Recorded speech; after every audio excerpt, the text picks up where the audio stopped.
Are you ready to walk down a path of enchantment? Dilly Dallying in Dollyworld takes you to a reality with beings ranging from angels to listeners, all sharing thoughts on divergent subjects, from desserts to messages from beyond. Produced by Haggy Shack Radio's Colleen Kelly and broadcasting over the Wolf Spirit Radio Network. Dilly Dallying in Dollyworld with Dolly Howard begins now. Good morning, good afternoon, good evening, everyone. This is another Saturday. It is July 23rd, 2016. And we have just been reeling from the show last week. This week, we have Walt Silva with us. So, like, you're letting down the audience. Oh, I don't think so, Walt. At least not letting me down. I get all excited having you on. So does Annette. Let me do the ads. This is listener-supported radio, so it's run by donations. It is HSR, which is Haggy Shack Radio, and WSR, which is Wolf Spirit Radio. And they each have donate buttons on their sites. So if you would please donate whatever you can. If you can't, just join us anyway. We love having lots of people to talk with. The more the merrier. It is also subscription. So the shows that air live are free in the archives for the first week. After the first week, they go into the subscription archives that are $5 a month, and you have to pay the $5 a month on your own decision. I'm sorry, my words are just gone from me today.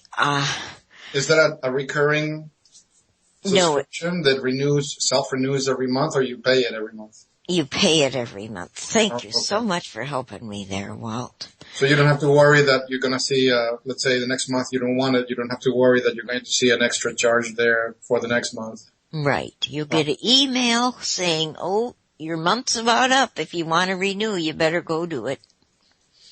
And they don't hold a gun to your head or anything. You just get to make your own decision there. Oh, Sagey, I'm sorry. I shut the blinds. She's up on her perch where she wants to look out the window, and I shut the blinds already. It's not sunny over there, huh? Huh? Is that sunny over there? Oh, good grief, yes. Oh, wow. It's very warm, very sunny. We haven't even had our rain today. It's been raining at least once a day lately, and we haven't had that. Oh, I gotta get something off my chest.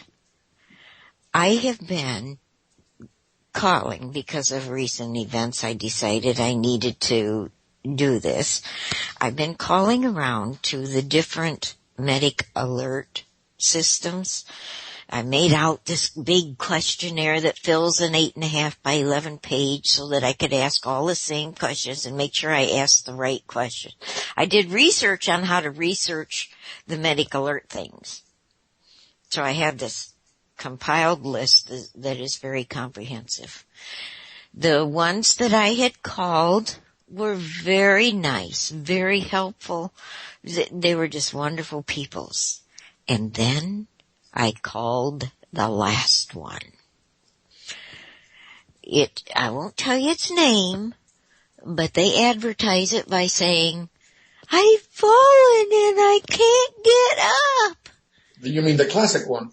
Yes. But we won't mention its name along the lines of life something or other.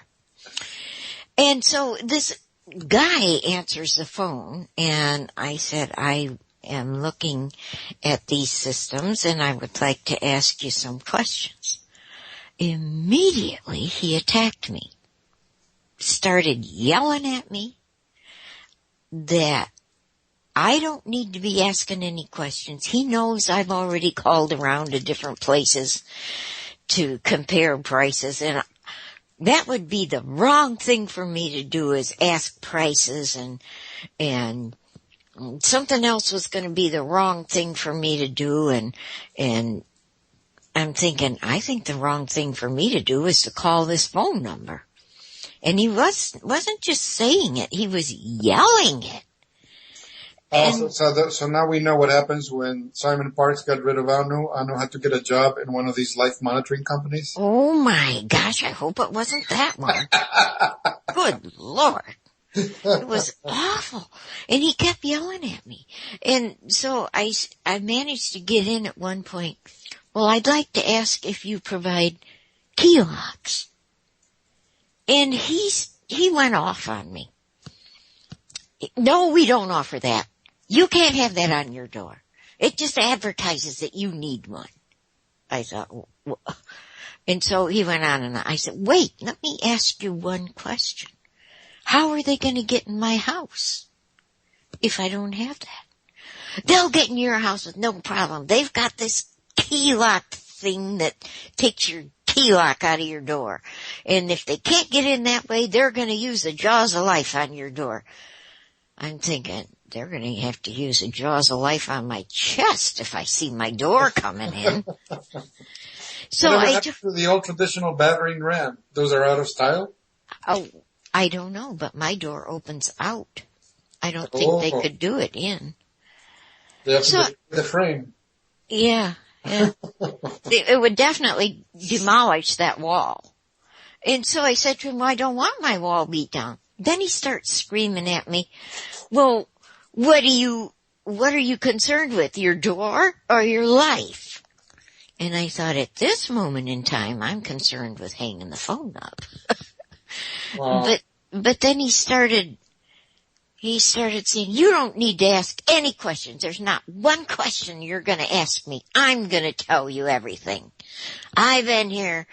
This company's been in business for 29 years and we know everything. I know everything. I thought, alrighty. I said to him, well, thank you. Or no, I said, that seems to take care of everything for me. Thank you for your time. Goodbye. So I hang up. He called me back immediately. So I didn't answer. So he called me back again. So I didn't answer. So he called me back again. This time I answered the phone, but I put it down so the speaker was on the couch, on the cushion, because I didn't want to hear his voice again. So I knew he was going, yeah, yeah, yeah, yeah. I could hear his noise, but I didn't hear his words. So eventually he hung up. And he called me back again. This time I answered it and I said, hey, listen here, you better stop harassing me. And then he hung up. Well, that woke Annette up because she was trying to take a nap. And of course, by then I was pretty livid. And I thought, there is no way in the world I'd ever want those people to answer any phones for me if I needed them. Well, now you know why their customers need life monitoring, because they harass them into having heart attacks. Yeah. At that point, I needed a medical alert system. I mean, he really upset me. And then a few minutes later, after Annette had gotten up and I was she said, is that him who was calling all that time? I said, yeah. So we talked about it a little bit, and then the phone rang again. And she says, I'm answering the phone now, Mom. So I said, all right. She answered, and it was a lady from that place. She was his supervisor, and she told Annette that she had sent him home. She happened to be walking by and heard him yelling at me, and so she sent him home because he was having a bad day. You think? So she wanted to talk to me. A process server came over to his place of business to hand him the divorce papers that his wife filed. Oh my gosh, I don't know what happened, but it was awful. And so, she wanted to talk to me, but then all of a sudden she had to hang up. She said she'd call me back in 5 minutes. And so she called back, and I was thinking that guy came in with a gun to shoot everybody dead. Mm. But she said someone had fallen and she needed to take care of him. So she was apologizing for him, and I told her I really appreciated her work ethic, and that she did hear it. She took action, send him home. I said I'd have sent him home permanently, not just for the day. She said, well, he's got something bad happening in his life right now, so he's just having a bad day. And I said, well, that doesn't affect me, other than him yelling and screaming and throwing a temper tantrum before I even got to say anything. So she apologized profusely, and then she tried to sell it to me, and they want a lot of money, folks. Compared to the other prices I was quoted, they were more than double what? Well, Dolly, think about it. All that screaming takes energy, and therefore you have to pay for that energy. Yeah. Right. I definitely have. I bet you the other services didn't offer you endless screaming services. No, they didn't.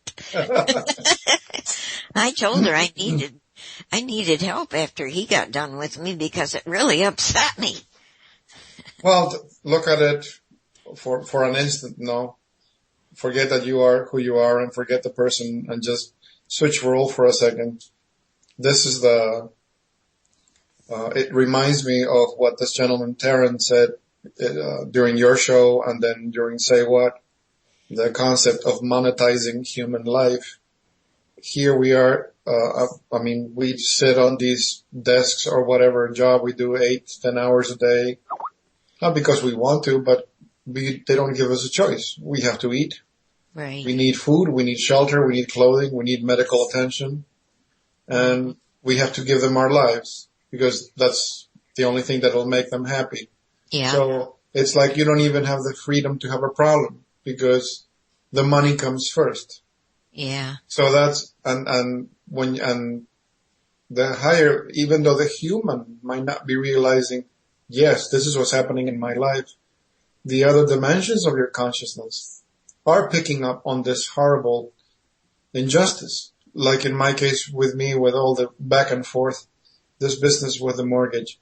And if I were a resident of the state of California, I would already have my house for free. Because in the state of California, you must show clear chain of title. You have to have all those records recorded in the county records. But here in Minnesota, that doesn't exist. The legislation voted that they uphold the MERS records, which is the electronic recording system. And a mortgage company is not obliged to show clear line of title. As long as you signed a paper somehow, somewhere, somewhen, you have a debt and you have to pay it. So really? When the attorney from the Minnesota Attorney General's office explained to me that's the way the legislation was set up, I was sorely tempted to ask him, so you're telling me the legislation was set up to protect corruption, not protect people from it? Oh, yeah. But well, I didn't yeah. say that. And here you hear, because last night I listened to the 2 hours of Say What, and then the previous night I had listened to the 2 hours with you. And you see, he explains the same thing I have heard others explain, the way the straw man account works. When you take a loan to buy a house, that money is being taken from your straw man account. So it's your money. So they're using your money to buy the house, and then you have to pay them something that's already yours. Yeah. And so you think about that, and tell me you don't feel so outraged you want to explode. So that's called extortion. If I have to pay someone for something I already own, that's extortion. That's what the mafia does. But here we have all the laws in place saying this is okay. This is the way it's supposed to be. No, it's not the way it's supposed to be. It's the way that you guys insist that it's supposed to be. And we don't have a choice because if I don't pay the mortgage, an armed officer will come and eject me from the house. So what am I going to do? Do like this Bundy Ranch thing and build a wall around the property and arm myself to the teeth. I can't do that. Nah, they'd kill you. So, and that's what happened. I'm very happy that after 9 years they dissolved my position and they let me go, because I was ready to kill myself in that soul-sucking job. It was absolutely horrible. Staplers are more valuable than you because staplers, they don't go to the bathroom, they don't take vacations, they don't take breaks, they don't need any kind of compensation. They just do what they're built to do and they don't complain. That's their ideal employee. Mm-hmm. So, and obviously this life monitoring company is a corporation because they all are corporations. And who knows how the people are treated? Maybe you're not even treated. I mean, I wasn't treated like a person. I never felt that I was a person. To give you an idea, 6 of those 9 years I worked second shift. So I would come into work 2 p.m., 2 to 30 p.m., and then we would leave around 10. If we were doing overtime, it would be 11 or 11. So, you have no life because when you leave, everything is closed. It's the dead of night. And during the morning, there's not much you can do, and you have to go to work. So it's very difficult to have any kind of social life. So there have been cases of, employees, dating each other because that's the only human exposure you got. Right. Well, because there had been a couple of arguments between 2 employees that had been dating and they weren't dating anymore.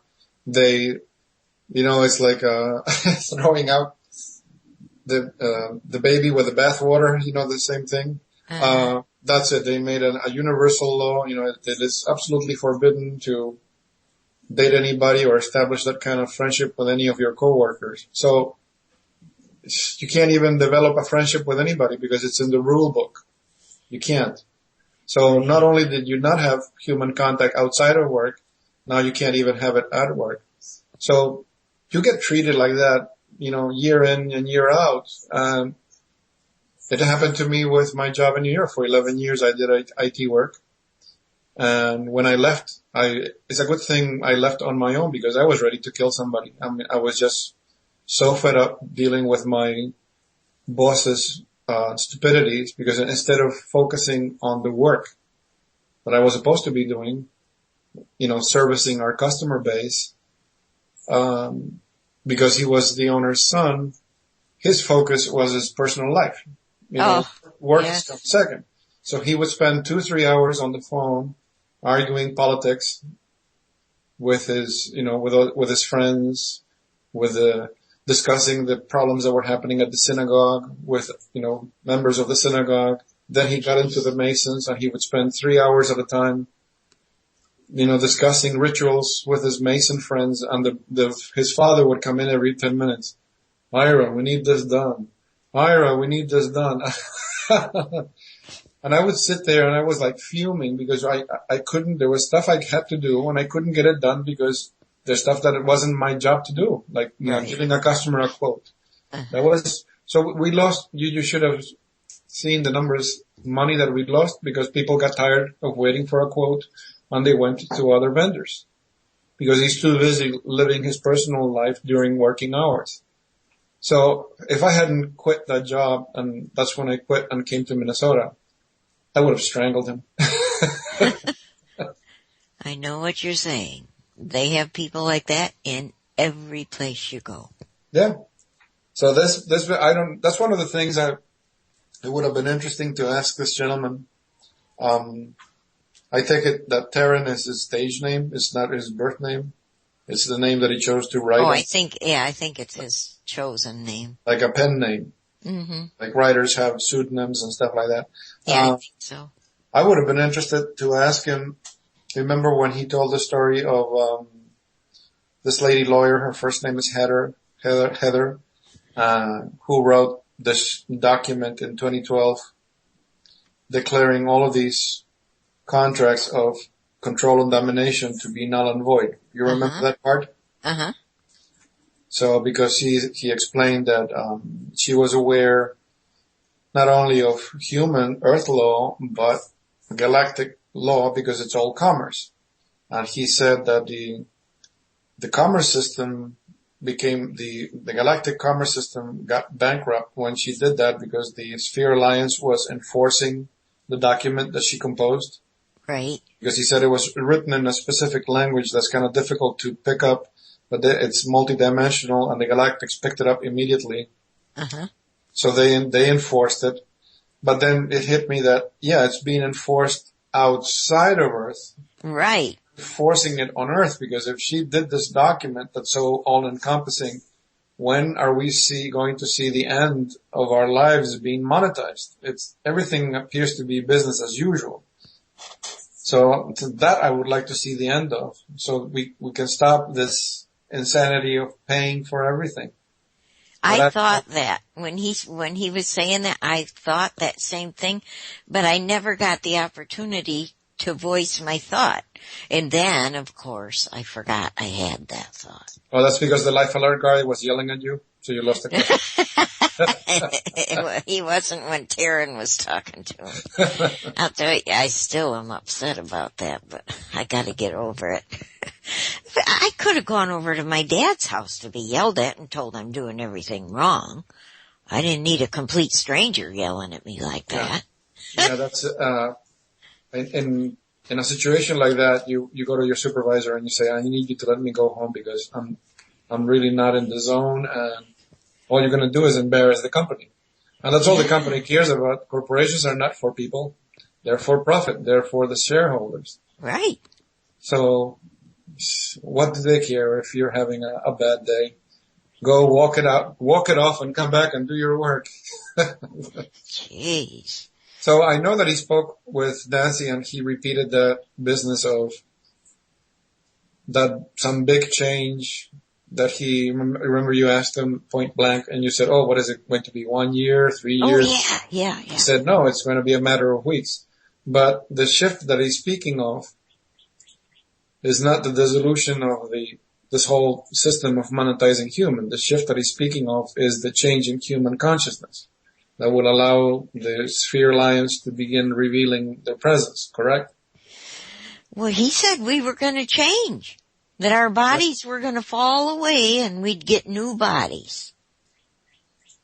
So then what do you need life monitoring for?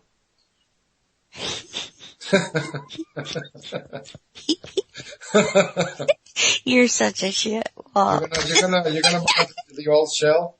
I thought of that too. Oh, who's that desiccated old lady on the rocking chair? Oh, then you should be body, but your reality. I did think of that. I thought maybe I should wait about 3 weeks. But I think it'll work out to be about then anyway. But I did think of that. I thought, oh my gosh, if what Taryn said comes true, I'm not going to need this. I'm not going to need to spend, of course, it won't matter if I spend the money. Well, I don't know about you. In my case, I learned a while ago that making plans is for nothing, because no matter how cleverly and craftily and detail-minded I plan anything at all, it never comes out the way you plan. In fact, one of the ladies, there's a lady that leads a local group here, one of the local meetups, and it's called Psychics Unite. And one time I was in a meeting and she said, I think it was a quote from some source. She said, if you want to make the gods laugh, make a plan. Because I've heard that before, happen. Yeah.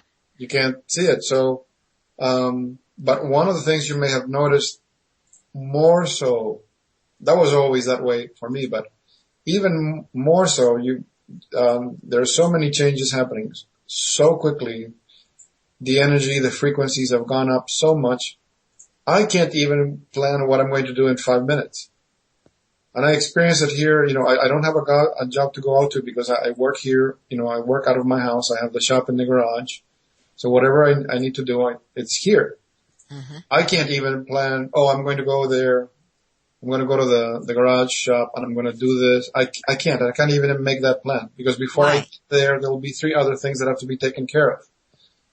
So why bother? Let it, really, that's an old program that got put into our heads by all the programming and social conditioning that we get from school. oh, you gotta be prepared, you have to have this plan, and you have to think ahead, or you have to think of your old age, and you have to think of your retirement. I don't have to do any of that.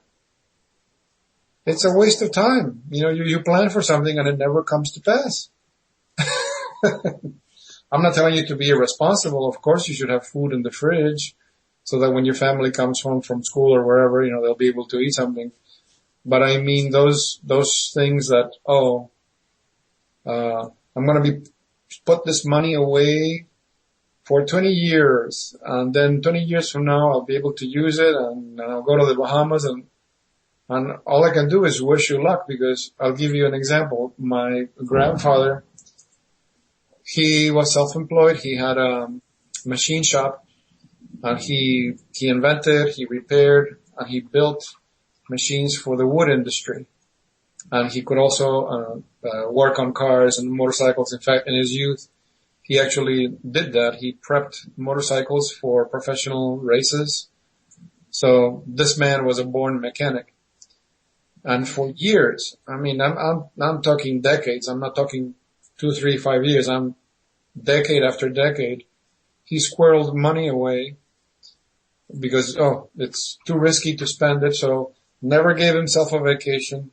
Never finished the house he was building. My grandmother had to use the kitchen as a laundry because he never finished the laundry of the house. She could never have a brand new washing machine because he built one that he improvised.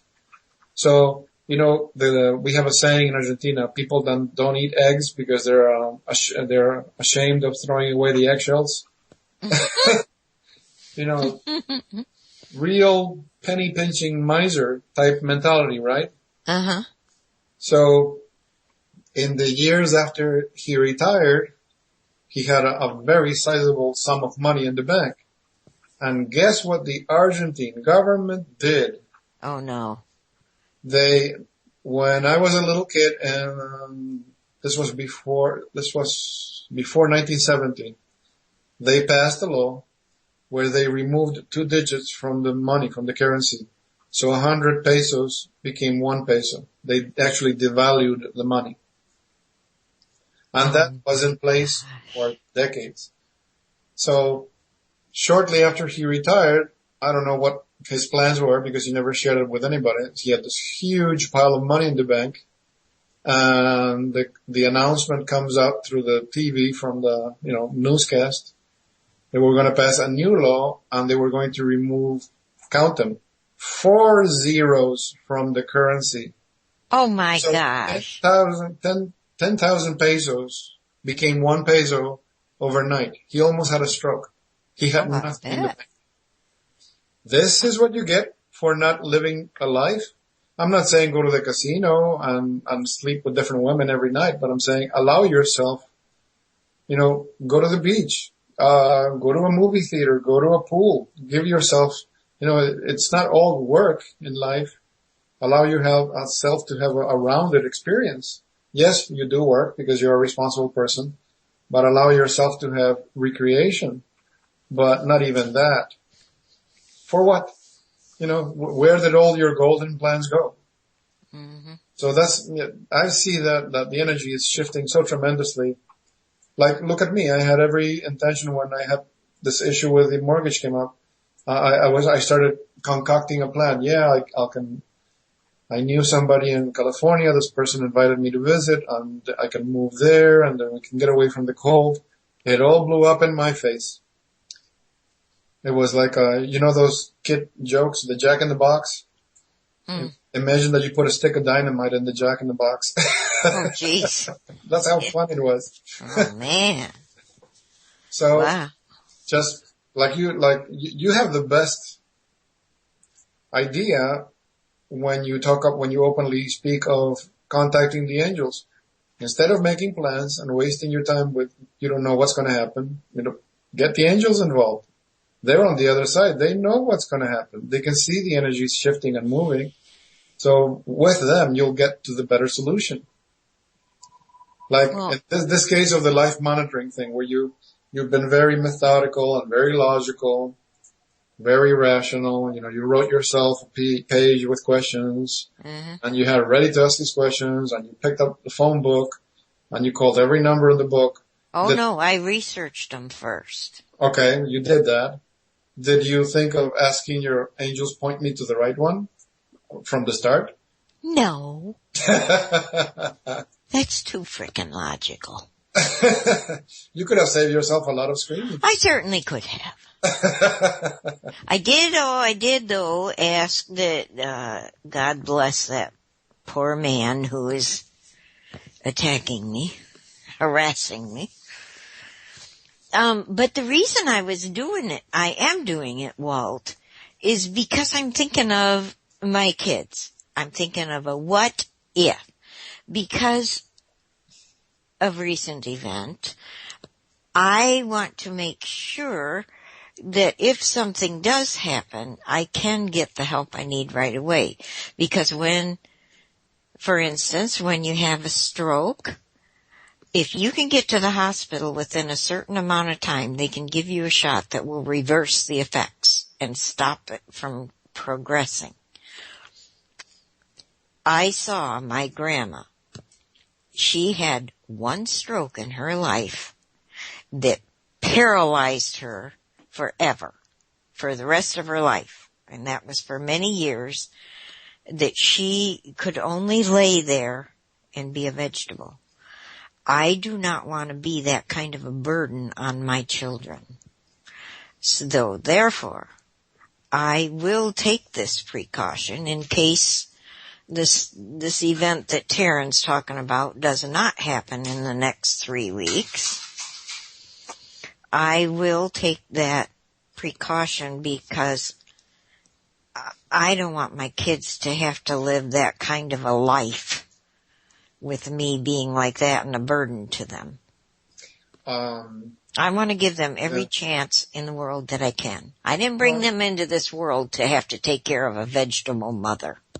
It's what my father decided when he had the high blood pressure attack and he was paralyzed from the waist down for, it was 1.5 days, and then he started recovering the feeling in his legs and his toes. Mm-hmm. That was so frightening to him that when the doctor said that he had 2 massive aneurysms in his aorta.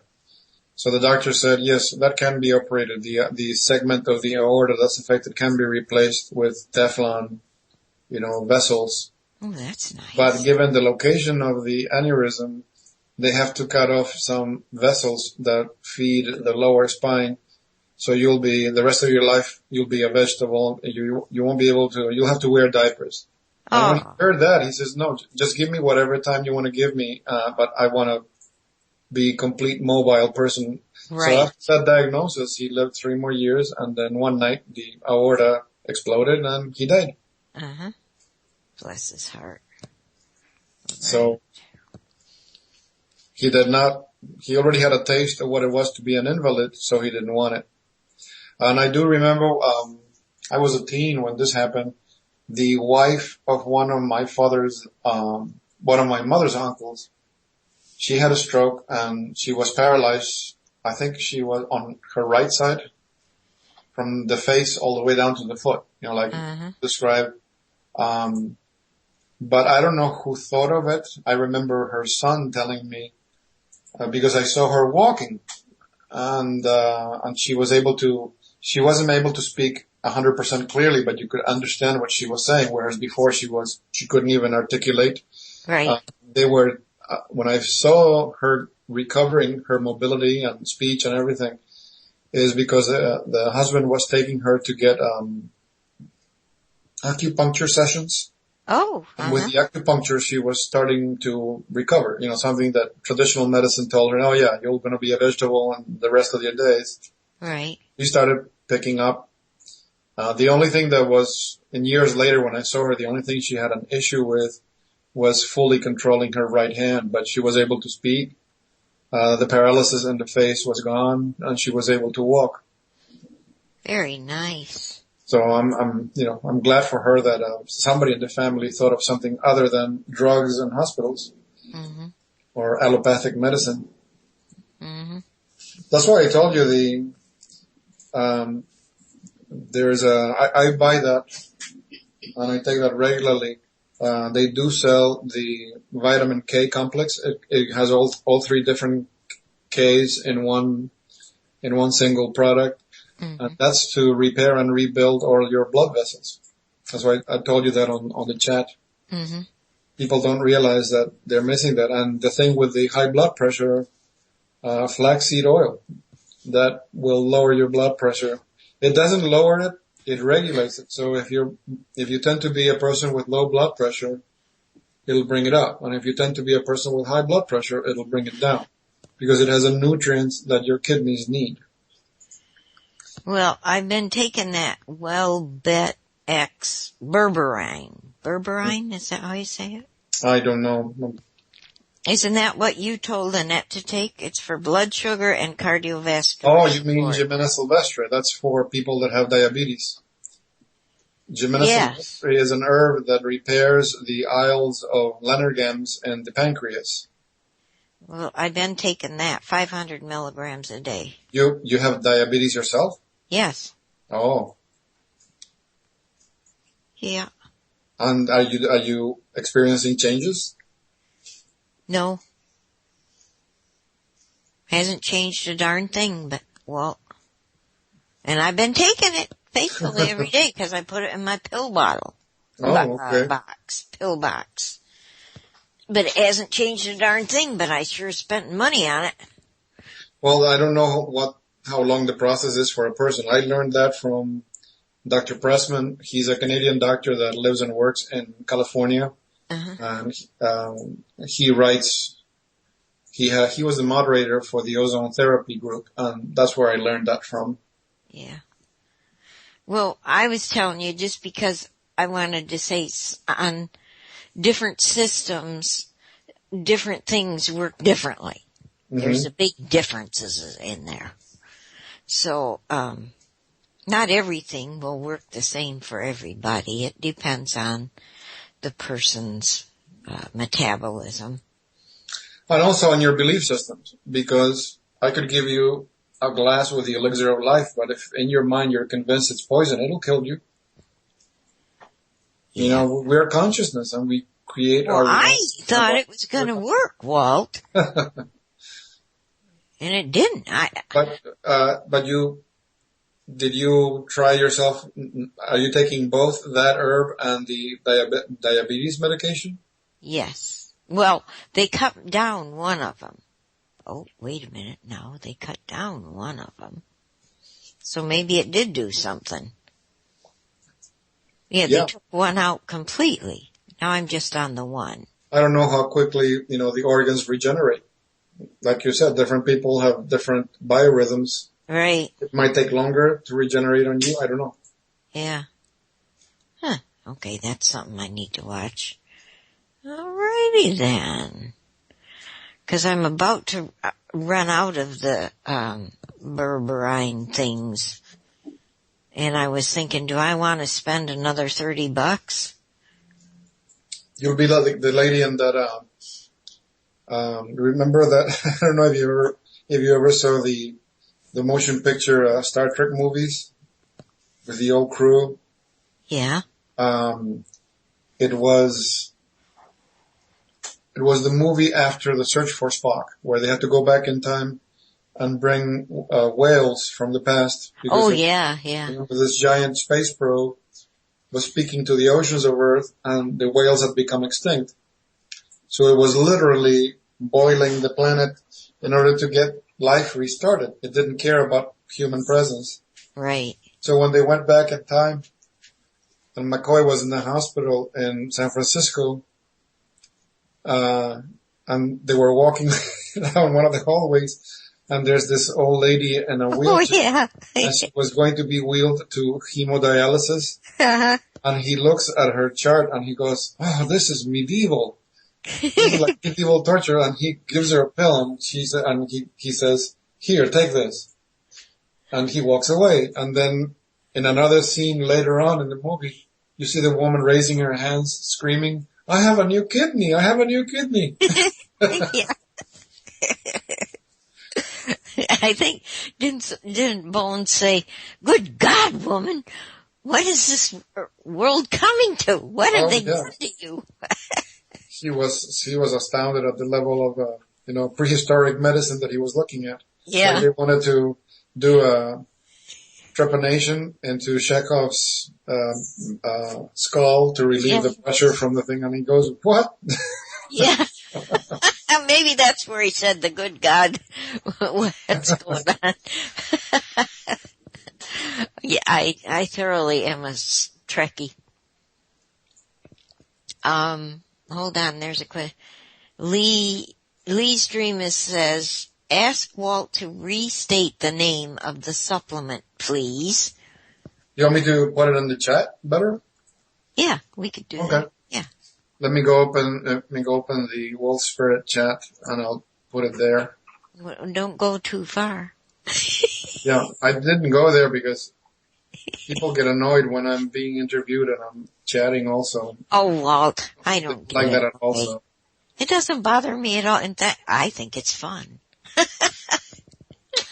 I love watching you interact with everybody. Okay, hold on. Let me do the chatango. What do you want me to hold? Okay, and I gotta kill the sound because that annoys Colleen no end. Oh, okay. And I'm gonna grab the name of that supplement. I have the bottle sitting right here. You want me to type it in? No, I got it. Okay. No, what I wanted to do is grab the Wikipedia link so that people can click on that, not only have the name, but also read up on it. Oh, yeah, So I want to put the link here. You're so good. There we go. You are just so good. So I there's wouldn't give a all link. that. Okay, I wanted to say one more thing. You were talking about go out and surf. I did that. The what? You said people should go out and enjoy themselves, and I did. I was surfing when we went over to Sherry's house. Yeah, I saw who made that video? Was it my son? Russell made the video? Yeah. That's him on that video doing all the He's the baby of the house? Huh? He's the baby of the house? No, Sherry Kay's the baby. Russell's the middle child, and Annette's the oldest. Oh, so that's why Annette is the spinster of the house? I don't know if she's a spinster. She's over the whole relationship universe. She's going to go into a new reality where there's no need for relationships. Yes. Well, she's come to the point that I came to a long time ago. I'd rather live without a man and enjoy life than live with a man who's an asshole. And, sorry, a man who's fun to live with. Remember, you're not allowed to say name brands on the air. Yeah. Sorry, that just came out. You can say asshole. Oh, okay, good. Seeing as I already did it. It just came out, Golly. I understand. Having fun, then we're doing something wrong. Yeah. Well, anyway, I had a ball. Oh, my teeth won't stay in today. I had a ball surfing. I couldn't do it for very long, but by God, I sat on the beach in the chair, and all the kids were out there having fun and surfing, and I used to do that every summer. My mom's side of the family all got together. We rented one cottage. It was humongous to fit all of us in it, and we surfed all day for 3 weeks every summer. So I'm sitting there remembering all this fun that I was having when I was a kid and all the fun the kids are having, and I'm just watching. I thought, by God, if I'm going to die face down in the Atlantic Ocean. So I walked out there, and it was hard walking out there. That's why I looked like a monster walking, because there's such big divots in the bottom of the ocean. You're walking on an even plane, and then the next step you take, you're from your knees up to your neck in water. That's how deep and how fast it goes. So I was trying to be careful so I wouldn't scare the kids if I hit one of those and holes in the floor of the ocean. But I got out there and Sherry was scared to death the whole time. Mom, you really shouldn't be doing this. Mom, think about what you're doing. And I kept telling her, Sherry, I'm doing it. I want to show you how to catch the wave. She didn't know you gotta get, just as it's curling, she didn't understand that. But I had so much fun. And Russell caught it on the video, and Sherry and Russell are just so glad that he did that, because now they've got that until this big event happens. Yeah. I'm looking forward to the event thing, Walt, because Taryn said it's going to happen.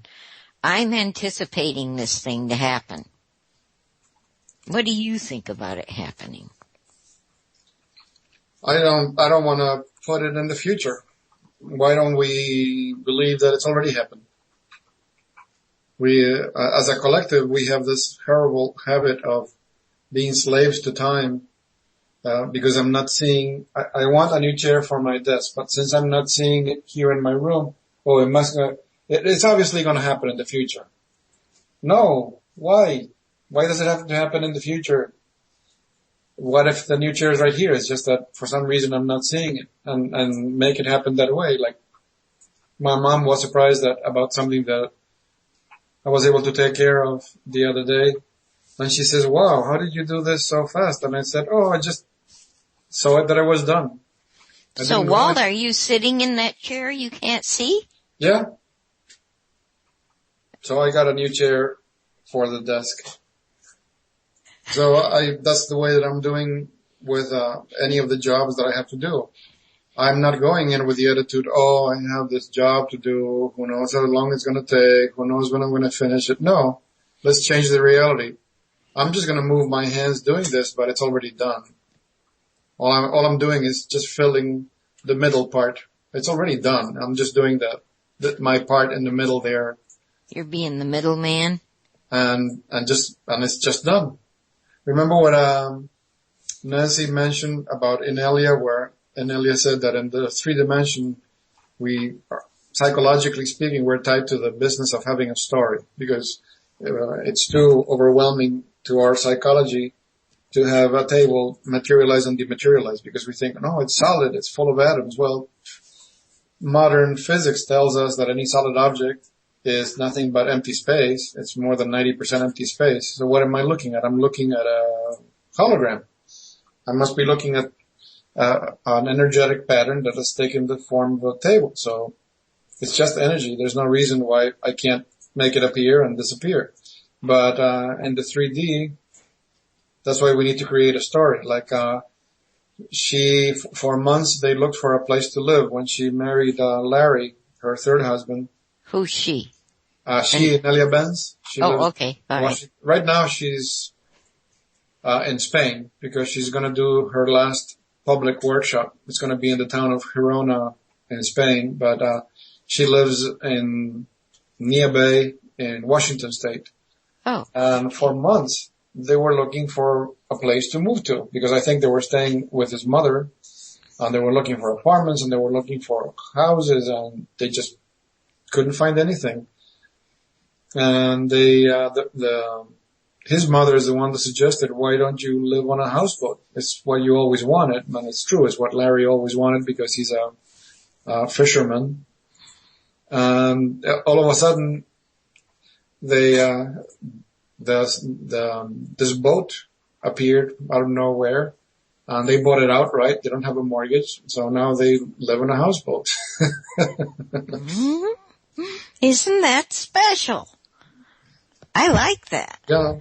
So, that's what the only thing that makes us, slows down our manifestation, is that we need to come up with or at least our psychology needs to come up with some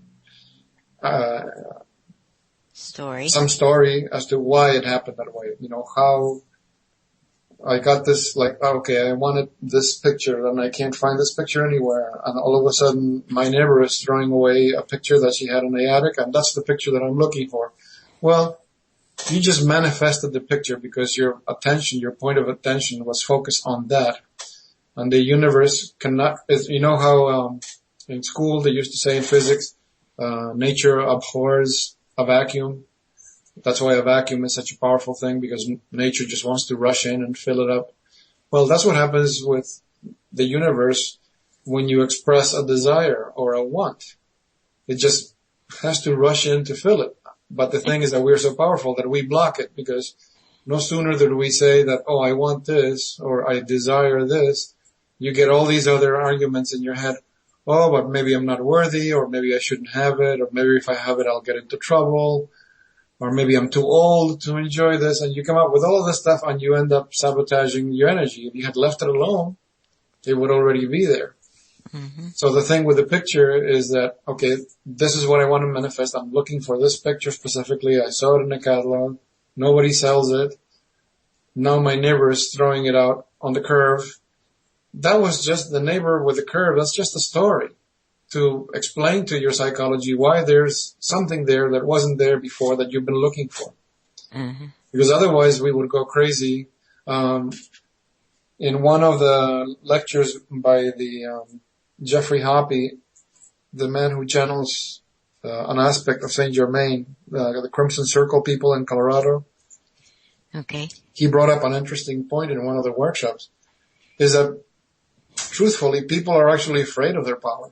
They're afraid of manifesting stuff because they say, the first thing that comes to mind is, well, what happens if I manifest something bad?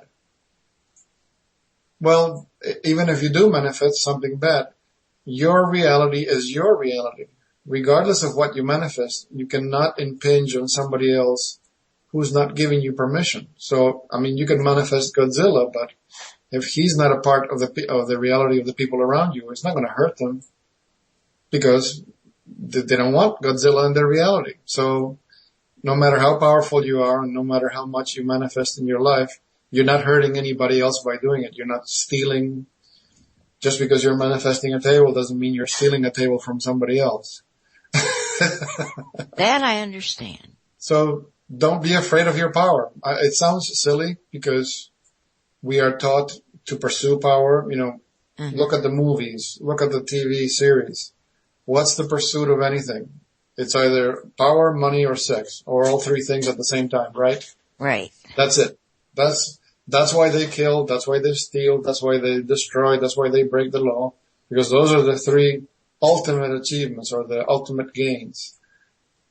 Mm-hmm. But at the same time, we get terrified because somebody just taught me that I can manifest a new car. That's freaky. I'm not going to go there. So that's the conditioning field for you. We've been conditioned so well to be worker bees for the controllers that we're actually terrified of our power. In the meantime, it's our power that they use to create and sustain their reality that they want. Because we keep accepting it. We accept that we need money as a medium of exchange. And that's totally unacceptable, because if you accept that you have a planet and the planet has a civilization, correct? Uh-huh. And all the members of the civilizations are the same species. You don't have different species. It's all Homo sapien. Okay. Then every member of that civilization is a cell in the body of that civilization. Now look at your body. Look at your human body as an analogy. You have the lung, the tissues of the lung made up of cells. Their job is to get oxygen from the atmosphere and convey it to the blood. The blood captures this oxygen, releases CO2 back in the atmosphere, and this oxygen gets conveyed to the organs, right? Mm-hmm. So you have all these different tissues made up of all these different cells.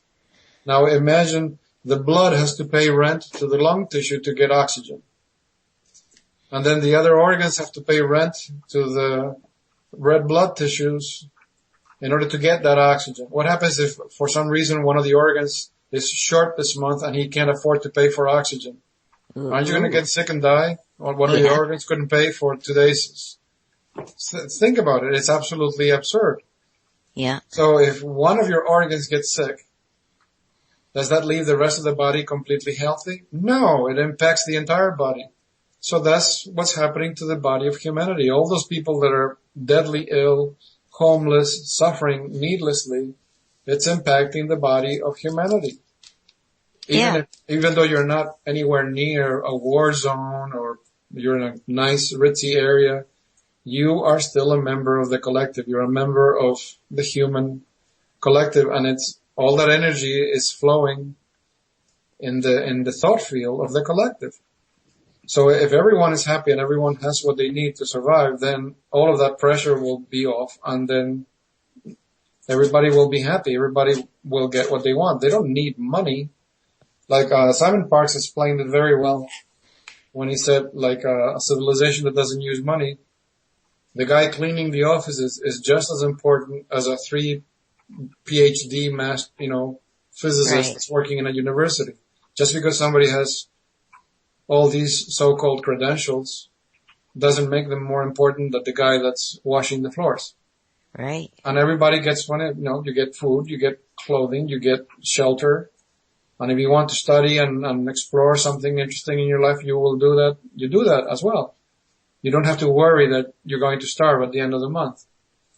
Because you are the cell and the body of your civilization.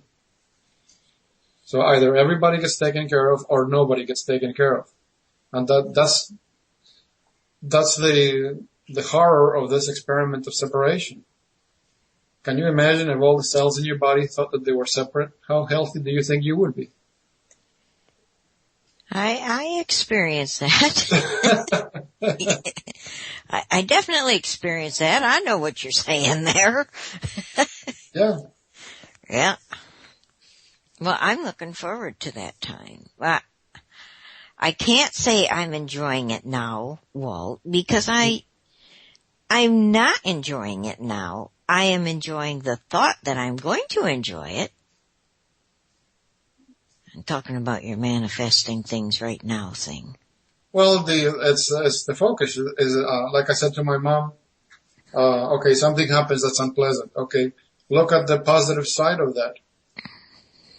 Even if it's pain, for example, if you and I used this example with Annette, on a previous show. I wasn't on the radio, but we were chatting on the Wolf chat, and she was speaking against the concept of pain, and I said it serves a purpose. It's there for a reason. Take, for example, this bacteria that causes leprosy. It is one of the most horrible illnesses a human could endure, and yet there's no pain. On the contrary, you have the absence of all pain, absence of all feeling. Right. Because the bacteria literally eats nerve tissues. Uh-huh. So that's one of the reasons that, the pain is there. It's telling you, okay, something's going on, something's changing, something's being adjusted, something's growing, or something is healing. When Dr. Costa was going around teaching the 50-step workshop, and we would take the person and guide them into the fourth dimension to meet their guides and to do physical healings and adjustments. Some people experience intense pain, like in my case. When they were working on my body, I felt intense pain. And then when Dr. Costa was consulted about it, he says, you can ask your guides to reduce the amount of pain by a certain percentage, but the healing will take much longer. The more pain you can endure, the faster the healing will happen. So, I know for people that live with pain, they become addicted to painkillers, but it is there for a reason. Well, that's true, yeah. But if I'm going to ask for a reduction in pain, I'm going to be like I usually am. I want it all. So reduce every bit of pain. Don't just mess with me and take a little bit away at a time. Go for the gusto. Yeah, well, you ask the angels all the time. Yeah. Is this something that I need to experience? Because sometimes I know, I'm not being a masochist, but sometimes I don't know if it's just because it's the only way to go, when you're between a stone and a hard place. Mm-hmm. But when I've had circumstances of intense pain, somehow smack in the middle of that intense pain, I get to realize something that I wouldn't have seen otherwise. And then sometime later, the pain just go away because it served its purpose. It was a vehicle that took you to know something that you never could have gotten any other way. So ask them, if this is something I don't need, it's something that I've already learned. Mm-hmm. Sometimes we stay with things because it's so familiar. I don't think you're a masochist, but one of my mother's aunts, she could not stand the idea of being healthy because being ill was her identity. Mm-hmm. As long as she was ill, she could have her children do whatever she wanted. So it behooved her to be sick all the time. That's how she could control her husband and the children. How do you like that? I would have no control over anyone, no matter what. But I understand what you're saying with that, yeah. Yeah. So are we taking a break or are we? Yes, I was waiting until you took a breath. Okay. We're going to need to take a break. And then when we come back, I have a couple things I want to talk with you about. The CERN thing, and I'd love to talk to you about the Mandela effect. Okay. Okay, Colleen? Yes? Can you give us a little longer break than 3 minutes? Well, Walt sent me a song and it's 4 minutes and 11 seconds. Is that long enough? That gives me 1 more minute, yes. Okay. Relish that minute. I'm going to. Well, she didn't have to run as quickly. That's right. Alrighty, this is by, I'll let Walt pronounce it because he does it so much better. And it's called Under the Trees of Hope. And how is that name again, Walt? It's Fallen Vider. Fallen Vider. Yeah, his father was famous.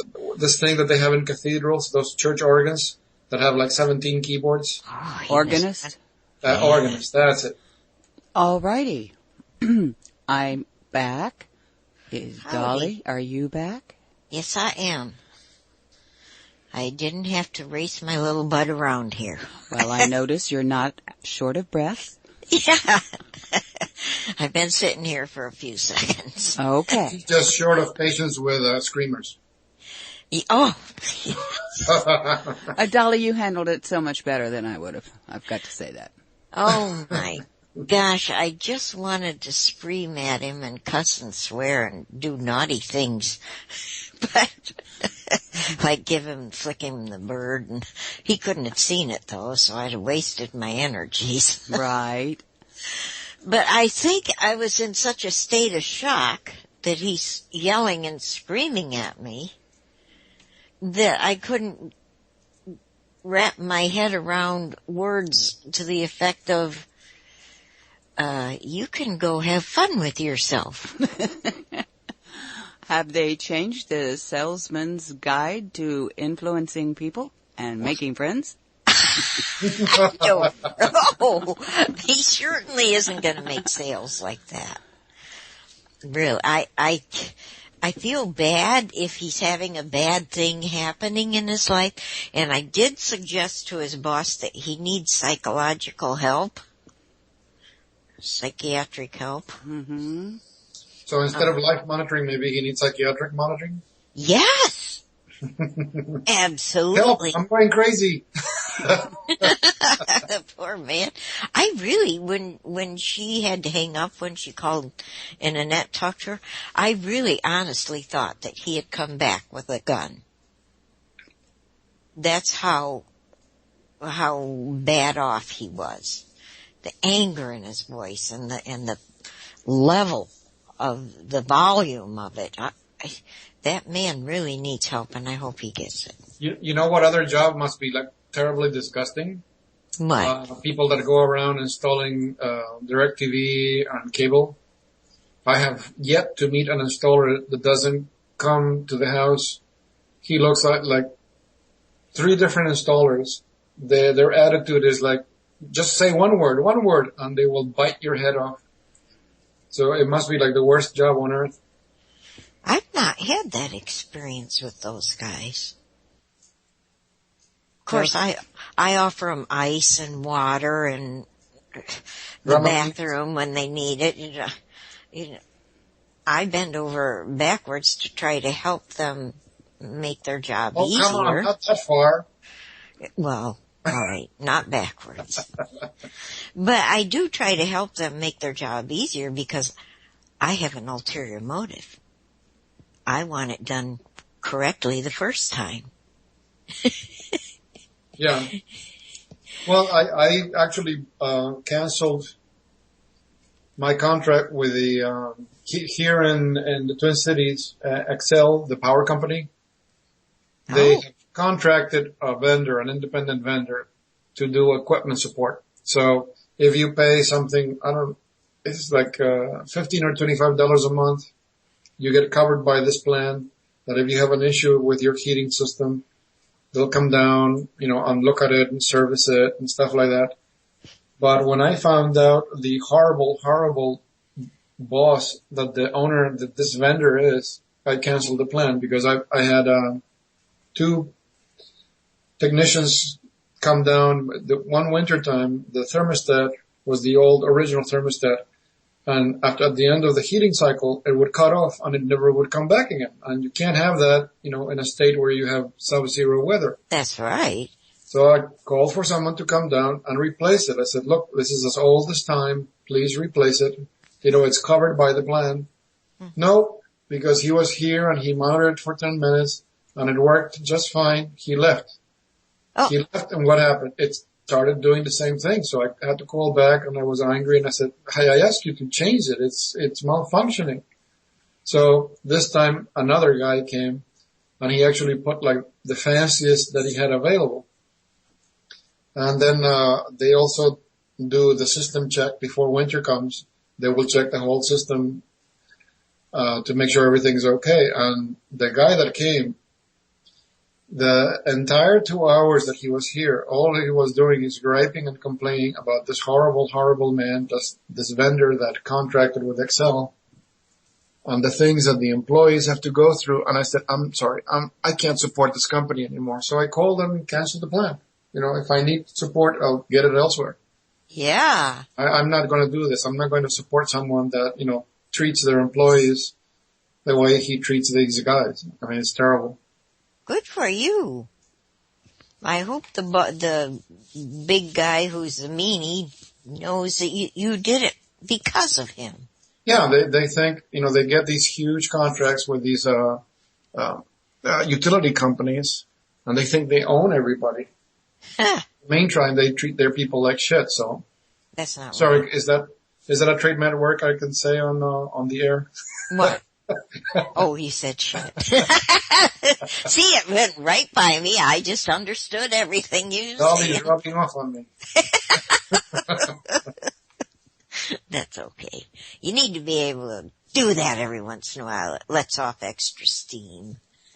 It worked for Mike Tyson on the TV. Mike, why did he say shit on TV?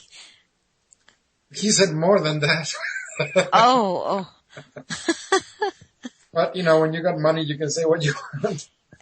Well, in some cases, yes. In other cases, because you got the money, people will sue you for it. Yeah. So anyway, let me ask you about, let me think how I had that in my head. I want to talk to you about CERN. Okay. When you went on your trip to CERN, you did that, right? No. Oh, see, I thought you did. No, what happened, Nancy made that connection because I was doing a shamanic journey for someone and I got hijacked and I was taken to the bottom of the ocean. And I remember seeing, you could see the flat surface of the bottom of the ocean. And then I came to this indentation that it was almost like standing. Have you ever been to a football stadium or a baseball stadium? Yeah. When you're up near the top and you're looking and you see this indentation in front of you, which is the space of the stadium. Uh-huh. That's what it was. It was like this indentation in the bottom of the ocean. And I'm like, okay, what's supposed to be happening here? And the explanation that I heard is that this thing was a portal. And something was wanting to come through, what are you going to do? So I remember at the time, what came to mind is like a circle of laser lights around the edge, around the mouth of this indentation. Mm-hmm. And they would all be firing at the center, creating like a grid, like the spokes in a wheel.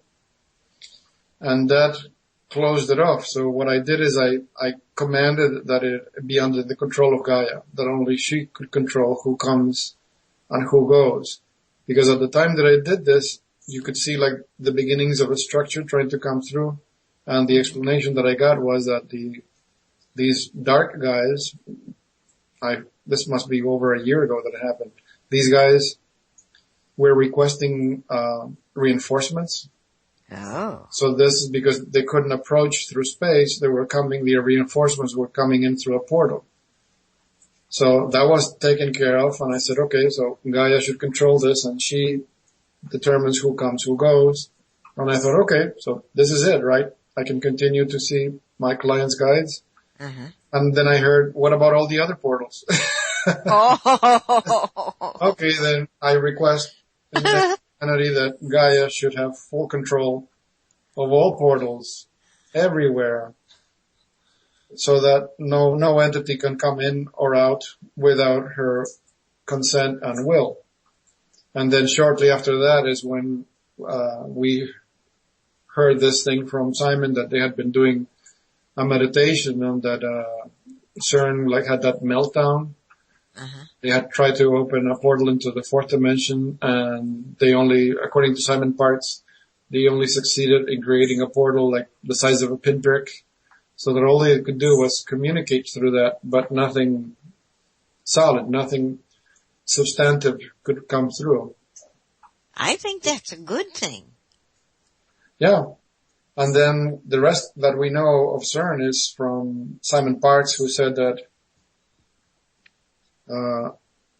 that's why Nancy saw that connection between my journey and what Simon said, because I said that in the journey, that Gaia should be given control of all portals who comes in, who comes out. So she thinks that you kind of closed down the CERN portal. And then Simon Parks comes in and says that Gaia got involved in CERN. Oh, yeah. It melted out, that something went into the reactor, because I don't know if you've ever seen an accelerator, what it looks like. You have this multi-mile circular structure on the ground. Oh, I've seen CERN. Okay. Is that what you're describing? Well, what they show you in the picture of CERN, I think it's the main part of the collider, but the accelerator is actually a circle, like a necklace, and it's underground, and it's made up of this vacuum tube that's miles long. The perimeter, it must be more than 20 miles in size. That's why it takes such a big area to make this. Right. And they have magnetic fields accelerating the particles, and they accelerate them close to the speed of light, and they make them impact a specific target. So from the impact, the particles break up, and they analyze all those energy signatures in order to, the official byline is that, we want to discover the fabric of reality, or what makes up solid matter, blah, blah, blah. But according to Simon Parks, the truth was they were doing this in order to open, a portal into the fourth dimension. But Simon said that when they went to do that, Gaia got involved, the planet itself got involved, and something went into the tube, and instead of shutting things down because the energy was not accelerated the way they wanted, they actually upped the voltage to kind of like, having a vacuum cleaner hose plugged, and if we raise the power of the vacuum cleaner, it'll remove the clog. Mm-hmm. And what it ended up doing is just damaging the equipment and burning conductors and damaging other equipment and, having a meltdown. Oh, gee, what a shame. So that's why Simon Park says that, whatever is there in CERN now, it's a sentience. So Nancy saw the connection. He's saying the planet got involved, and I said, okay, yeah, let's give the guy a control over all portals. So that's why Nancy saw that synchronicity of the two things. That is so cool, Walt. Wow. And now you have this gentleman there confirming to you, what Nancy's been saying. It takes one person, one human to take responsibility. Right. Say, no, we don't want this, or yes, we need this, or we want this for ourselves. Yes. Stop giving your power away and waiting somebody to rescue you. The government's not going to rescue you, The priest is not going to rescue you. Everybody's in their own little game, their own little agenda, so make up your mind. What do you want to manifest in your reality? Mm-hmm. I pretty much have everything I've wanted. In fact, I can't think of anything more that I would ask for. I really am happy. Oh, so you gave up on the idea of getting a Chippendales dancer for yourself? I'm sorry. I've already seen him. Oh, okay. I've been there, done that. Okay, so let's cross that off of that bucket list. Saw him in Lansing, Michigan. Wow. Oh, that was a fun night. Woo, doggy. Okay, moving right along. Got a good memory there, Walt. The Mandela effect.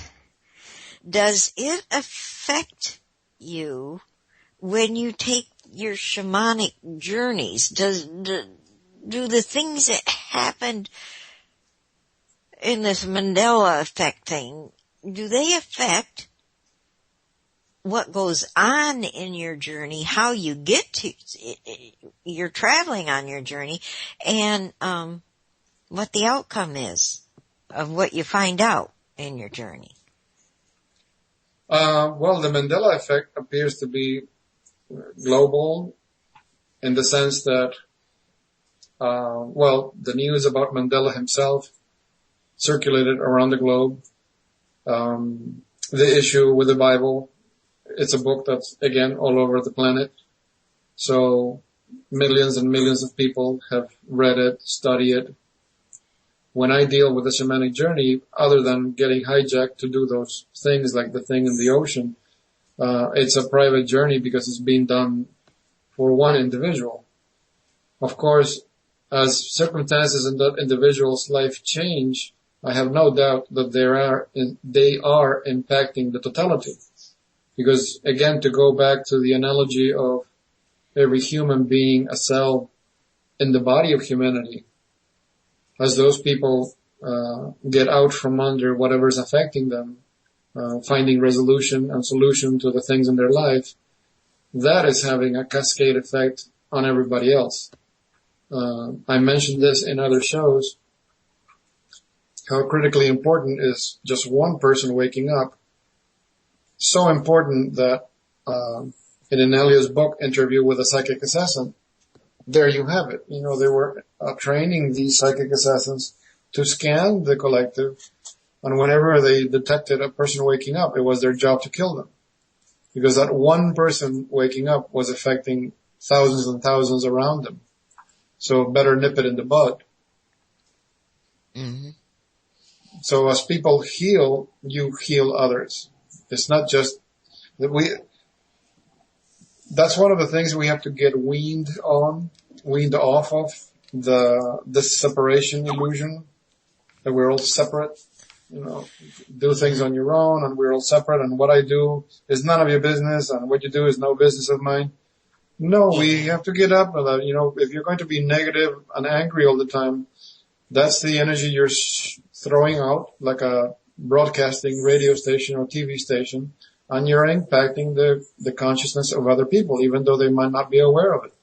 Mm-hmm. Haven't you ever, I'll give you a perfect example, and I'm sure with your years of experience you have come across this. Are you calling me old? Huh? Are you No, calling I'm me calling you old? seasoned. Okay. You're a girl with experiences. Yes, I am. But it doesn't matter if it's family setting or wherever there's some people gathering for a business reason. Well, you were in the corporate world for a number of years, but Yeah. at least once you must have come across a situation where you're in this environment and there's, I don't know, 20, 30, 10 people, and one walks into the room and it's like the whole air in the room got sucked out. Oh, yeah. Yeah. Yeah. And even though the person might just be completely quiet and their face completely neutral, they come in with such an energy that you just want to run for the hills. Yes. So there it is. You know, that's action in action. It's pure energy. They're not talking, they're not moving their hands, they're not picking up a gun and shooting anybody, but their state of being has just impacted an entire room full of people. Yeah. Is it real? You bet it's real. If it weren't real, you wouldn't have experienced it. Right. And the same happens when you are in a high state of vibration. Just because you're happy, you're sitting alone in your room at home and you're like ecstatically happy and you say, oh, I wish I could share this happening with all my loved ones. Well, you are. You just believe that you aren't because we're still under this illusion of separation. But that would be so fantastic to get out from under this illusion and just accept, I'm connected to everyone and everyone's connected to me. That's why think about it on these terms. You understand the concept of karma, right? I mean, the way it's been taught, the way it's been discussed. Right. That as you commit certain actions, at some point, either this life or other lives, you come full circle and you face the consequences of that. Well, think about it. If we were 100% separate entities, karma would not exist because I could do anything to you and it would never come back to me. Because why? Because we're separate. Air quotes here. There's no circle, there's no circuit to complete. We are separate entities. I can do whatever I want. I will never, ever, ever experience the consequences of it. Why are there consequences? Because everything is of one thing. Nothing is separate. So in and of itself, the existence of karma is confirmation of that oneness. And we're still accepting, my business is my business and you shouldn't mind in my business and I don't care what you do and I'm going to do whatever the heck I want because it's my business. And well, think about it. What you do has consequences for everybody around you. I definitely believe that. I've seen it. I've experienced it, yeah. And like when I think of my kids, I'll be sitting there thinking, oh, Sherry and Shannon, yada yada, and my thought, I'll be darned if they don't call me. Right then. I'll be laying in bed thinking, oh, please don't call me, Russell. Well, the phone rings and it's Russell. Hey, Mom! I said I was sending you the message not to call me. Did he ever get the name, like other kids, did he ever get the nickname Rusty? No, but I think he would have liked it because sometimes he'll refer to himself as Rusty. His father was, another story. But anyway, his father insisted that people call him Russell. It couldn't be shortened to Russ. It couldn't be shortened to Rusty. It couldn't be shortened to anything other than Russell. So he kind of grew up being called Russell because his father made that known. It's funny because to me that name is a childhood memory because growing up in Argentina, when I was a kid, there was a famous name brand of yo-yos. And that was the name, Russell Yo-Yos. Everybody wanted one. So, it was kind of annoying when you went to school and your friends are sporting Russell Yo-Yos and you have a no-name brand, yo-yo. It's kind of embarrassing. Aw. That damn peer pressure. Yeah.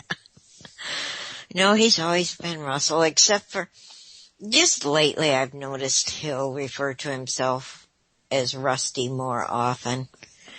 And some of his friends shorten his name to Russ because his father isn't around anymore. Oh, so he was the name police. Yes, absolutely. The only kid I got to name out of all of 3 of them that I had was Sherry. Oh. Well, I got to name her first name. Her second name was a given. Kay is, she was a very close friend of mine and the assholes. And the kids' fathers. And so we knew that it was going to be Kay for the middle name. But it took me 3 days to come up with the name Sherry, and I spelled it Shari, thinking I made up the spelling. Silly me. There's a lot of Sherrys out there with that spelling of the name. So I got to name Sherry. Annette was named after Annette Funicello. Oh. Yes. Her father was in love with Annette Funicello. Oh. So why didn't he marry her instead of bothering you? Long story there, Walt. Long story.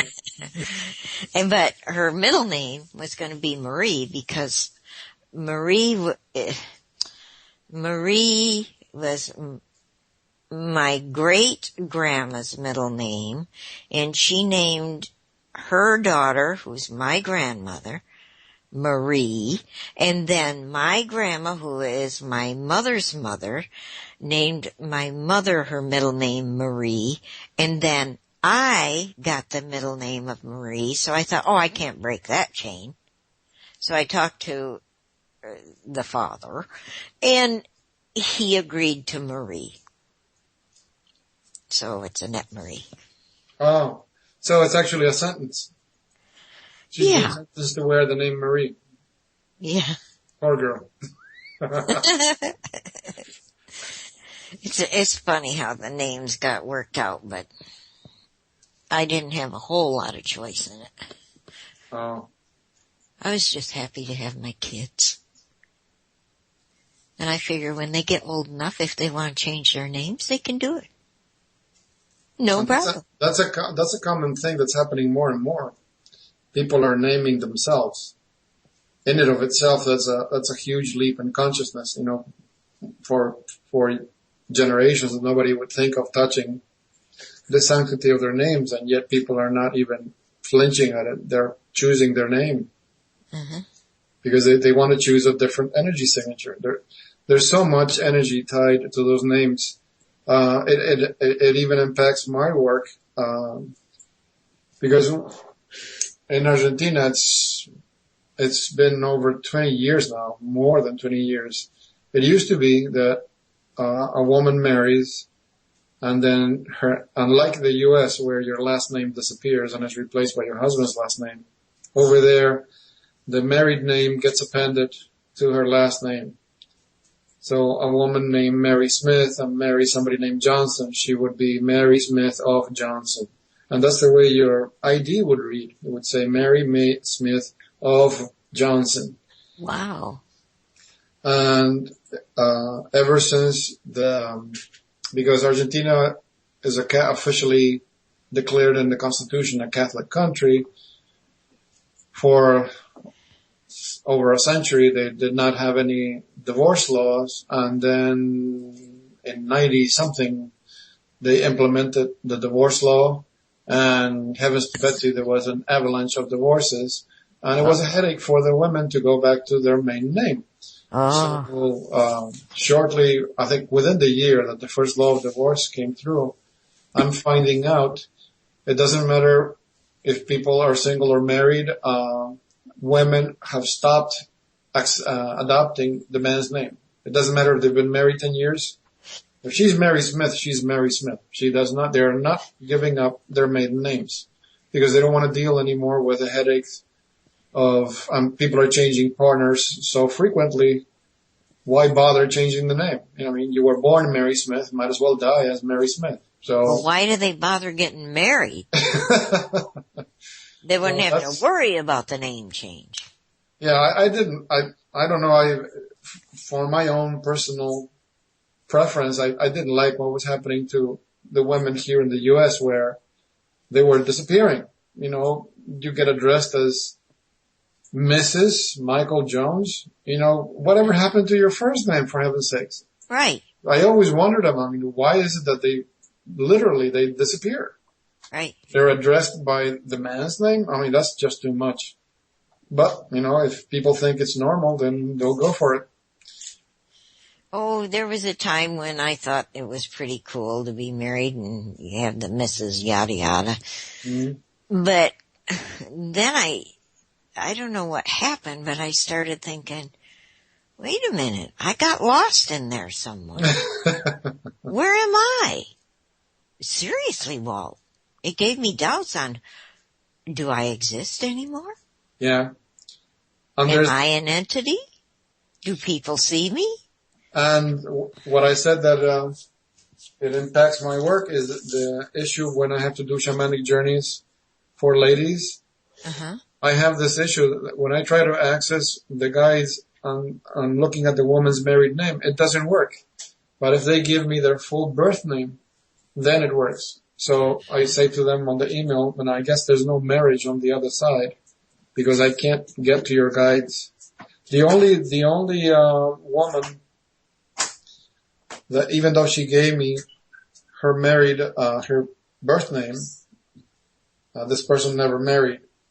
She goes by a monastic name because she had a guru at some point in her life, and the guru literally gave her a name.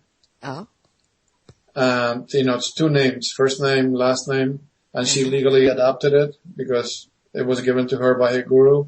Mm-hmm. That I was able to use with her guides. When I spoke to them, they literally addressed her by that monastic name. But other than that, I cannot get to a lady's guide with the married name. It's like there's nothing there. I need their birth name, what name they were given at the moment of birth. Wow. So that's how much energy is embedded in those names. That makes me understand things a lot better. But I don't want to go into what I'm understanding. You might know. Names have meaning, energies. That's what I'm referring to. Yeah. Mm-hmm. So when you go on this shamanic journey and a person has gone through a timeline change, like we all seem to be doing, a few times lately, what happens? Do you get to the part that they were prior to the timeline change, or do you have to end up being with what the timeline change, how it has affected their life? Well, I'm not aware of my work affecting the timelines, and only in the sense that if the person is healing and they're getting solution and resolution to whatever their issues are from the information their guides gave them, then their own personal reality is changing. I view this Mandela effect as, I agree with Nancy, is that to me it's representative of the old reality unraveling. Because in the law of one material, I understand the Terran's attitude where he's coming from when he is not an admirer or a fan of hierarchies. I totally agree with him because there's no one above source. Every source encompasses everything, and no entity, I don't care if it's an archangel or how big they are, no entity can encompass source. Right. Therefore, source is it. And in the law of one material, when Ra refers to the reality that we're living in, it refers to it as consensus reality, meaning the reality that the majority are agreeing upon, which goes on to explain why Andrew Bartz has explained that in medieval times, or, when clocks started getting built in Europe, they made it, the bankers made it their business. They would go into every little town, and the way the towns were laid out, chances are there was always one or more ley lines going through the town square, and they would go and they would plunk this big grandfather clock in the middle of the square so that, everybody could see the time, for our benefit. No, it wasn't our benefit. What they were doing is they were imprinting in the collective unconscious this notion, this agreement of time. So time became a social agreement.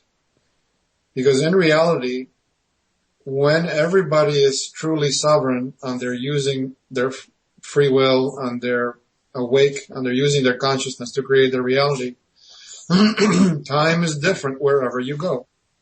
And that's perfectly normal.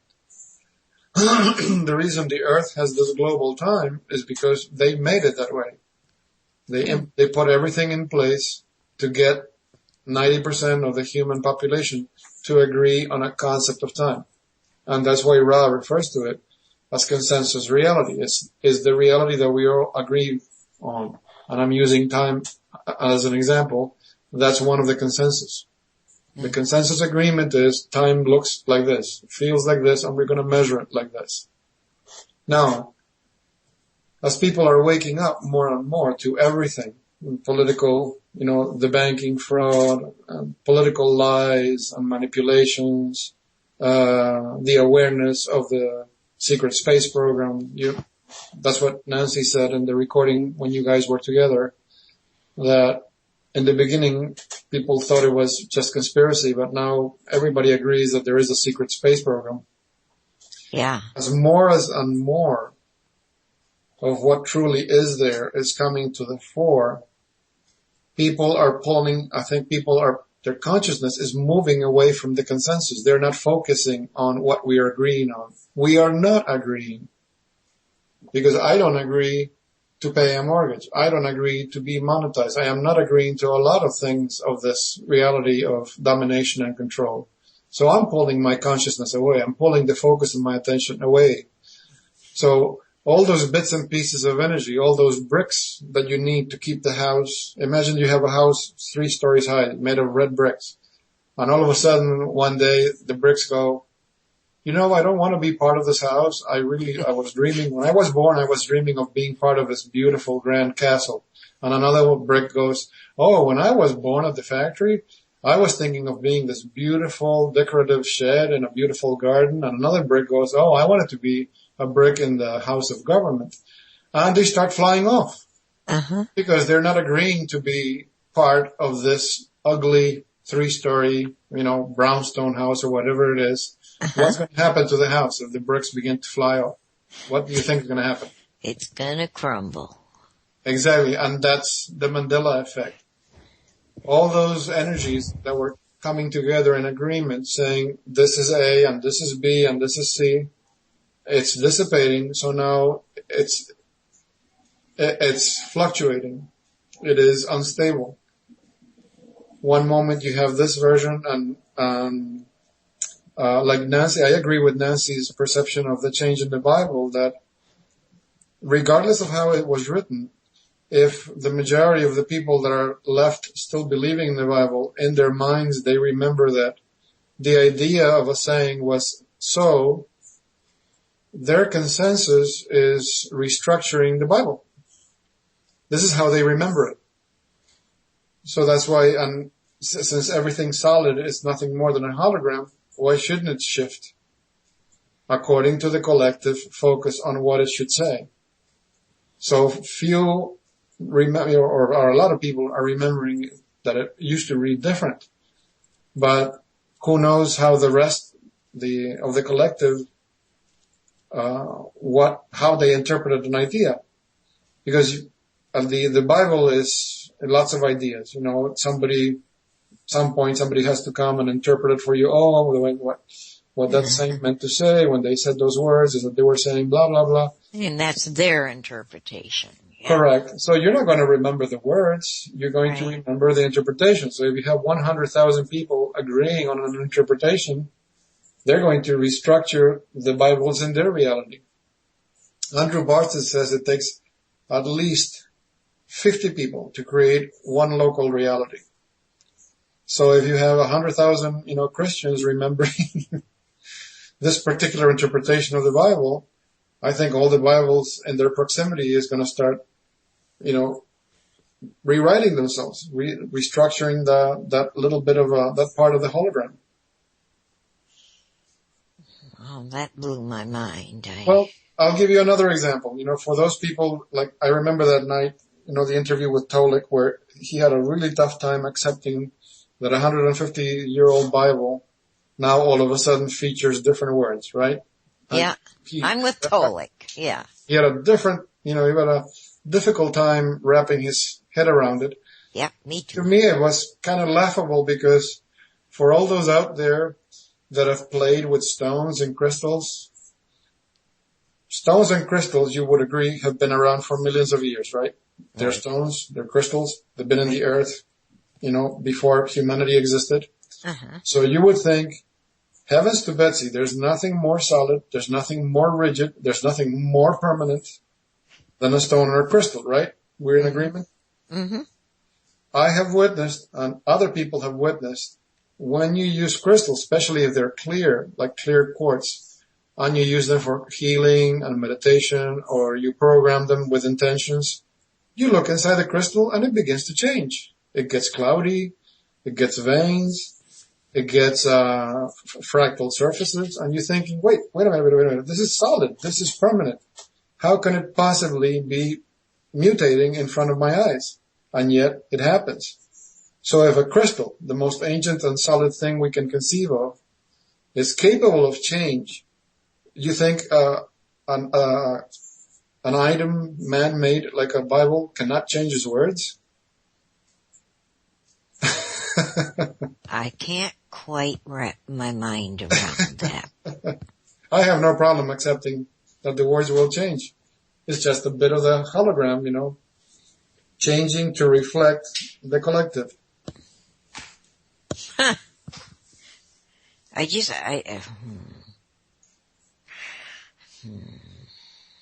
guess I'm kind of rigid in that area.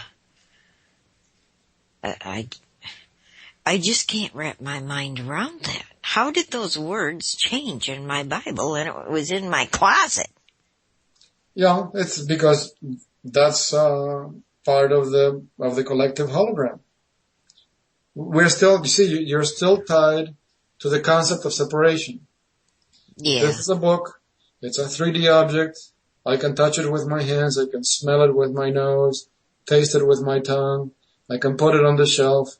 It's a separate item. Yes, no. It's just part of the collective hologram. It's like Paramhamsa Yogananda used to say, all solid matter that you see is nothing more than solid. It's nothing more than frozen thought. That's the way he used to say it. And I had a chance to speak to a gentleman who was a very young man when Yogananda was still around. And he says it used to happen so often, at one point we stopped paying attention to it. One time, he and two others, they were in the car driving with Yogananda. They were going from Encinitas back to Los Angeles. So the road forced them to drive a certain amount of distance following the ocean.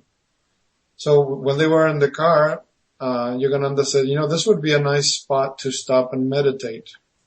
So he asked the one who was driving to pull over to the side of the road. And we went down to the beach, and he says, I've been over this stretch of beach countless times. I mean, back and forth, Encinitas to Los Angeles to Encinita. I could do this trip with my eyes closed. And this was just bare beach, no cabanas, no dressing rooms, just, water and sand and, and nothing else. So he says, well, I guess he must be planning for us to sit on the sand so we can meditate. He was he says, I can't do the lotus. I don't know how I'm going to sit on the sand to do this. So while he's pondering all of this in his mind, Yogananda goes, over here. And he turns around and there's a park bench there, steel and wood park bench. And he goes, where did this bench come from? We're standing in a bare beach. So he sits down, with two guys on one side, he is on the other side, the master is in the middle, and they're meditating there.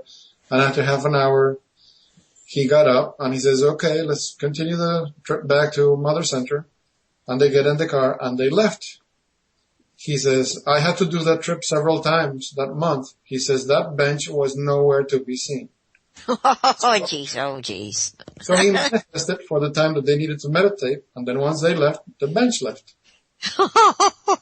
And like that, they have dozens of stories like that. It got so commonplace for them. They stopped being flabbergasted by it. They just accepted it, that it happens. And okay, it's another thing. Big deal. What matters is what we're learning from the guru. What matters is what are we doing to improve ourselves and increase our consciousness and wake up from the illusion. So if a bench can manifest out of nowhere, and this was the work of one cell in the body of Source, Wow. Imagine what, thousands and thousands of humans can do when they're focused on a single book. Yeah. What I version guess so, yeah. Wow. Colleen's being bad. Why? Or she's making me frickin' laugh. I had to put myself on mute. She Why? says, Dolly, did you take Jesus literally? Don't pray in the synagogues like the hypocrites do. Pray instead in the closet. Is that why your Bible is kept in the closet?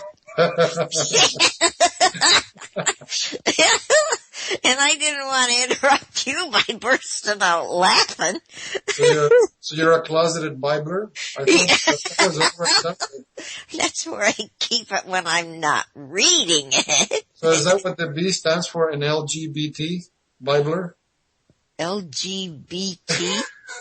What's that, Walt? The LGBT movement, lesbian, gay, bisexual, transvestite. No, I didn't know that. That's what the 4 letters stand for. So I'm thinking now B stands for Bibler.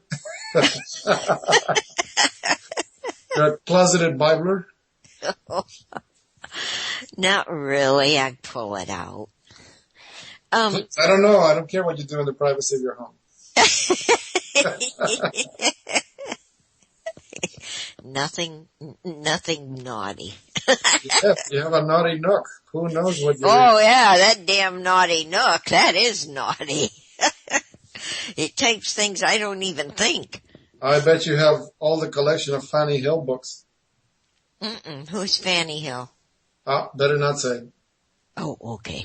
Tell me later in private. Colleen is saying that you're welcome to join them on Say What. Say what?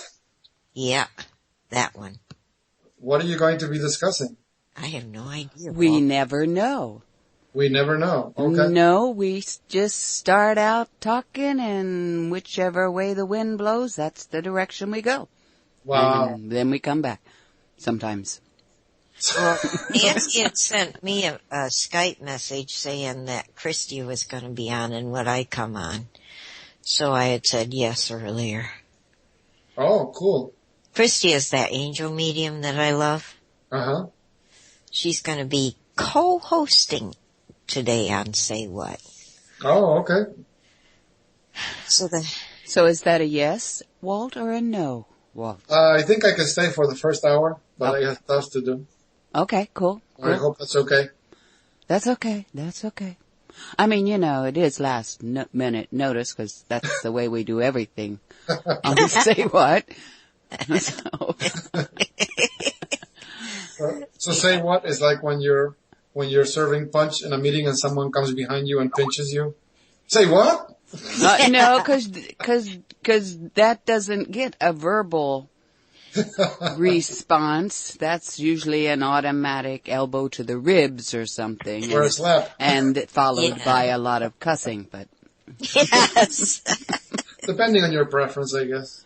Well, it seems to be, a knee-jerk sort of reaction.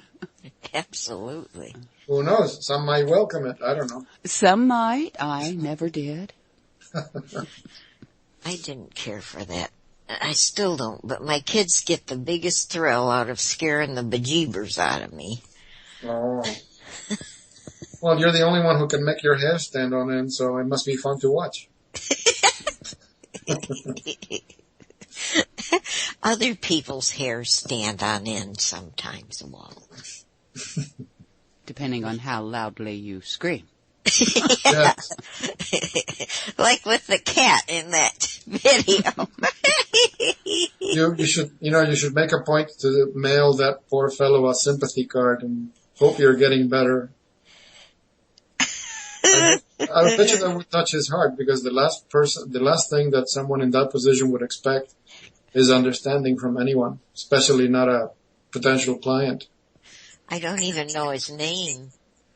And he's in a different state. I think he was in California. Oh. Yeah, I don't know his address or name. I don't know if I could. That's a good idea. Rather than just want to slap him in the face. Yeah, that's a good idea. Well, I'll have to think about that one. Well, you could call the company back up and say, may I speak with your supervisor, if you remember her name? I don't. I didn't get it. Oh, well. I wasn't going to get that service either way. Right. So I didn't even give a rip. I don't care who you are. I'm not doing it. Yeah. Your service is... You turned me off Your customer right away. service kind of sucks. Your service causes me to need to use the service. Now that's an advertising, isn't it? It's a self-fulfilling prophecy. Jeez. That was not a pleasant experience, and I really do hope he gets the help he needs. Because that man really has to be in pain to have talked like he did. Yeah, to blow up like that. That's why I always feel, luckily for me, I didn't know they existed, and somebody told me about it, and I bought one off of Amazon, the call blocking boxes, because I registered my phone numbers with the donotcall.gov website, and it's pointless. They still call you no end, telemarketers and other, they want to sell you everything under the sun. Uh-huh. So there's this little white box that you put in series between the phone jack and the phone. And whenever a number comes up on this, obviously a telemarketer, it's an 800, and you don't want to hear it, you just click on the register button and it registers that number. So the next time it calls, your phone never rings because the box is blocking it. And thanks to that, I have some peace and quiet in the house, because otherwise those telemarketers are calling all day long, and I feel sorry for them. It must be horrible sitting in front of a computer screen all day calling numbers, and heaven knows people are going to yell at you and hang up on you, and it must be a really, thankless job. Oh, yeah. If they're in that kind of turmoil all day, because people are hanging up on them and cussing at them, and Yeah. so they get all that negativity all day long. Yeah. That's awful. Yeah. Horrible way to live. I would rather work at a McPoison than as a cashier than work at the phone place like that. Telemarketing. And I have seen them in person. When I went to a job interview for something else, and they had a section of the building where the telemarketer sat, and oh God, the energy, you just want to run away. Oh man. Everybody's on edge. Oh yeah, I didn't even think the whole building has to feel the effect of that. Yeah. And remember what I said to you before, like it takes one person to take the air out of the room. Imagine a whole room with people that are like tense and nervous and anxious and wanting to go home and cursing their fate and having to do this so I can meet the rent, and who knows what countless reasons you have for doing this job. Wow. Well, Walt, we've did you fall off that chair that you imagined? Nope. That was me. I smacked my microphone. Accidentally, not because it was misbehaving or anything. Oh, okay. She likes smacks, right? Don't be abusive to your equipment. Well, it's padded. It's that time where we got to switch from did to say what. So I want to thank you so much, Walt. I hadn't talked to you in ages, and I really needed a Walt hit. Thank you. And I'm not even addicted. I am. I'm addicted to Walt.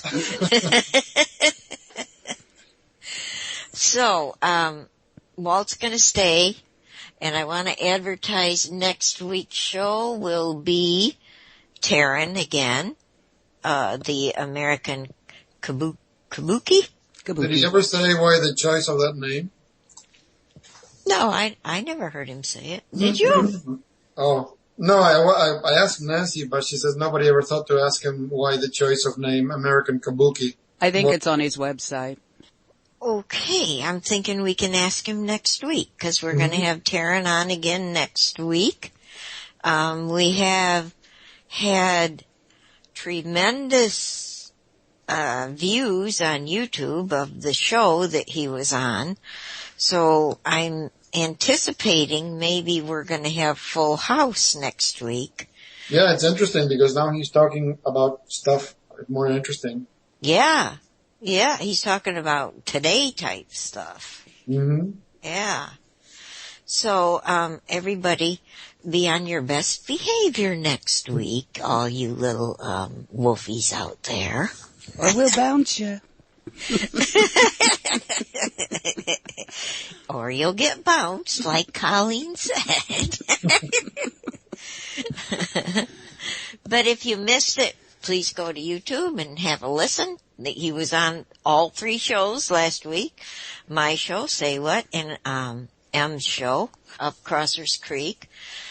So next week he has agreed to be on the 2 shows for sure. My show and Say What. So we'll see you next week. Thank you again so much, Walt. I love you. Thank you for having me. It's fun. Yeah, I always enjoy when you come on. I feel relaxed and at home. And you make me feel good.